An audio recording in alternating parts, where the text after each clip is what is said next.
안녕하십니까 여러분, 주리세 채널 최인용 세무사입니다. 오늘은 자녀한테 예금 준 게 있는데 이거 신고를 못했어요. 증여세 신고를 해야 되나요 말아야 되나요? 신고하면 가산세 얼마나 나오나요? 여기에 대해서 알아보도록 하겠습니다. 자녀에게 준 예금, 내가 증여세 신고를 놓쳤다 라고 했었을 때요, 증여세 신고 기한이 지난 경우에 추가적으로 세금을 내야 될지 말아야 될지, 증여세 신고기한 원래 3개월이죠. 금방 지나갑니다. 몇 년 전에 있는데 이런 상담들이 많아요. 여기에 대해서 제가 오늘 영상을 준비를 해봤고요. 늦었지만 이거 증여신고를 해야 될까요? 아니면 언제까지 해야 될까요? 여기에 대한 답을 드려야 될 것 같습니다. 그리고 자녀한테 집 사주기 좋은 시기가 있고 현금 증여하기 좋은 시기가 있는데 거기에 대해서도 한번 말씀드려보도록 하겠습니다. 가장 좋은 방법이 10년마다 세금 없이 증여를 하는 건데 거기에 따른 방법하고 최저세율을 여러분들한테 설명을 드려보도록 할게요. 자녀한테 예전에 예금을 준 게 있는데 증여신고를 못했다. 증여신고를 못하고 나서 그걸 깜빡하고 추가로 증여를 하려고 봤더니 예전에 신고를 안 한 예금이 1억 정도를 한꺼번에 준 게 아니라 야금야금 누적해서 몇 천만 원씩 이렇게 준 게 있는 거예요. 이거 어떻게 할까요? 이런 상담이 많습니다. 10년이 넘어간 거는요, 합산 대상은 아니에요. 물론 무신고라서 국세청에서 추징을 하겠다 하면 15년까지는 추징을 할 수 있지만 10년 전에 증여한 거는 요번에 증여신고를 한다고 하더라도 합산 대상은 아닙니다. 대부분 실무적으로 10년 정도까지만 보는 경향이 있어요. 근데 10년 내에 준 거다라고 하면은 이번에 증여를 한 거랑 합산 대상이 돼요. 요번에 증여를 하려고 봤더니 예전에 조금씩 줬던 게 모여서 꽤 큰 금액을 준 게 있는 거예요. 이런 경우에는 기한 후 신고를 해야 되나 안 해야 되나, 기한 후 신고를 하면은 가산세가 얼마나 나오나 걱정이 많습니다. 일단 기한 후 신고를 하는 경우를 설명을 드리고, 기한 후 신고를 안 했을 때 걸릴 수 있을지 안 걸릴지 이런 것들도 궁금해 하시니까 그런 부분도 한번 같이 나눠보도록 하겠습니다. 일단요, 전에 입금한 예금 1억, 그 다음에 요번에 새로 줄 거 1억, 요걸 가정을 해볼게요. 일단 증여가액 새로 줄 거 1억은 증여가액으로 계산이 되고요. 예전에 줬었던 예금 1억은 기한 후 신고 5년 정도 지났다고 가정을 한번 해보도록 하겠습니다. 여기에 대해서 증여신고를 한다고 했었을 때 이번에 새로 줄 거 1억하고 예전에 예금으로 줬던 거 1억 합해서 2억을 주는 거죠.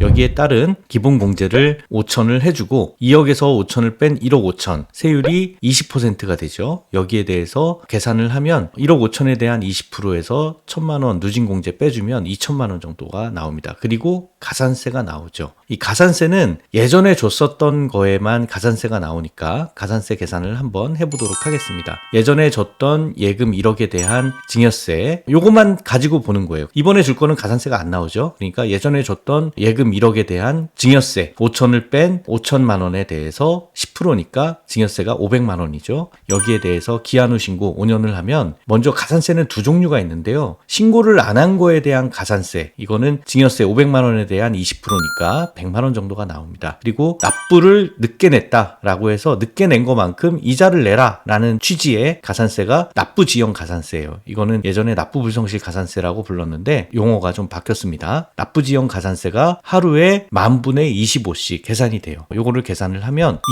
228만 원. 굉장히 크죠? 5년 동안 약 1년에 9%가 좀 넘는, 10%는 좀 안 되는 세율로 추가로 부담이 된다라고 생각을 하시면 돼요. 이자가 좀 굉장히 높죠. 그래서 무신고 가산세와 납부지연 가산세를 더한 총 부담세액은 828만 원 정도를 부담을 하게 됩니다. 생각보다 328만 원만큼 더 내야 되는 거죠. 아까 보여드렸던 2천만 원에 328만 원 정도가 가산세가 더 내야 된다는 거예요. 예전 것 때문에. 가산세 무서워서 나는 이거 신고 못하겠습니다 라고 하시는 분들이 있을 수도 있어요. 또 이런 질문을 하세요.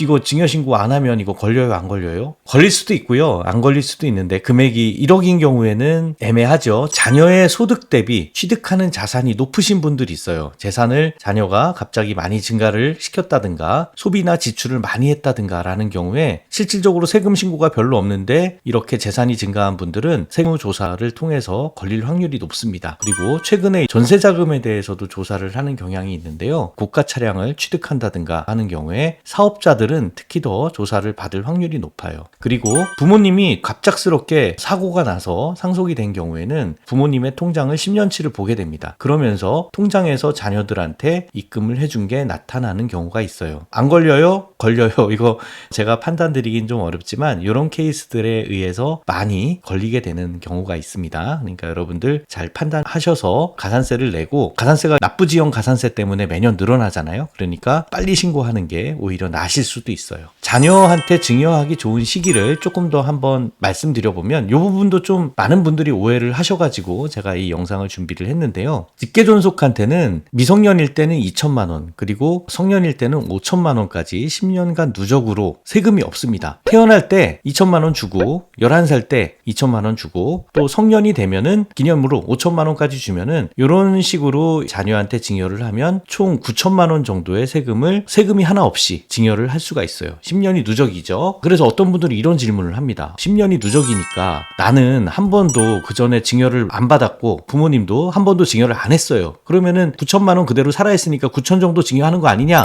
예, 9천만 원이 아닙니다. 21세 생일에 만약에 받는다고 한다면 5천만 원까지 10년을 누적으로 한 번 인정을 해주는 거기 때문에 그 전에 증여를 안 한 거는 사라지는 거예요. 이거 누적적으로 살아있는 거 아니에요, 여러분. 그럼 부부간에 30년 동안 잘 사신 분들은 6억씩 해서 18억 정도를 한꺼번에 줄 수 있어요? 그런 거 아니라는 거예요. 증여는 줄 당시에 기본 공제 요거를 한 번만 받을 수 있다라고 생각을 하시면 됩니다. 10년치를 합해서 한 번만 받는 거예요.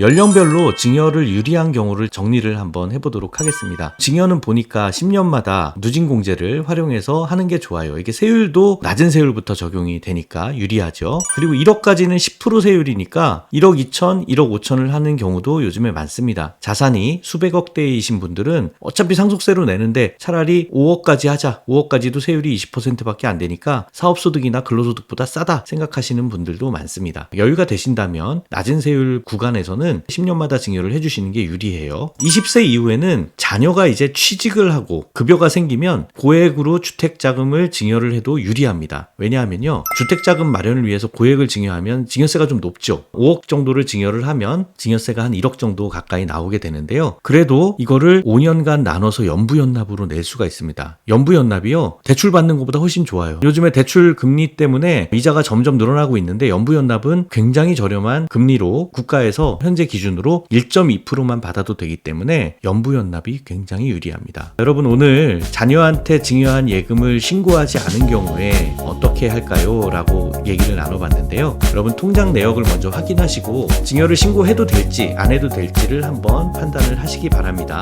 이 금액에 대해서 꼭 가까운 세무사님한테 가셔서 상담을 꼭 받으시길 바라겠습니다. 감사합니다.